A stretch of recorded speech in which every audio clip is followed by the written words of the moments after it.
ಎಷ್ಟು ಹೆಮ್ಮೆ ಅನಿಸುತ್ತೆ ಮಾಜಿ ಮುಖ್ಯಮಂತ್ರಿಗಳ ಪತ್ನಿಯಾಗಿ?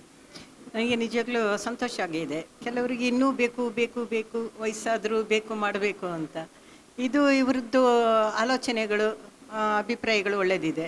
ಇನ್ನೂ ಯಂಗ್ಸ್ಟರ್ಸ್ ಬರಬೇಕು ದೇಶಕ್ಕೆ, ಒಳ್ಳೆ ಕೆಲಸ ಮಾಡೋ ಹುಡುಗರು ಬರಬೇಕು, ಅದು ಮುಖ್ಯ ನಿಜವಾಗ್ಲೂ.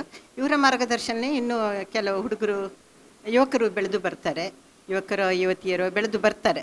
ಇದು ಒಳ್ಳೆಯ ಒಂದು ಬೆಳವಣಿಗೆ ಅಂತ ನನಗೆ ಅನಿಸ್ತಾ ಇದೆ. ನನ್ನ ಪತಿಯವರ ಬಗ್ಗೆ ಸಹ ನನಗೆ ಹೆಮ್ಮೆ ಇದೆ. ಬೇಕಾದಷ್ಟು ಕೆಲಸಗಳನ್ನು ಮಾಡಿದ್ದಾರೆ, ಹಲವಾರು ಹುದ್ದೆಗಳನ್ನು ನಿರ್ವಹಿಸಿದ್ದಾರೆ ಬಿ ಜೆ ಪಿಯಲ್ಲಿ.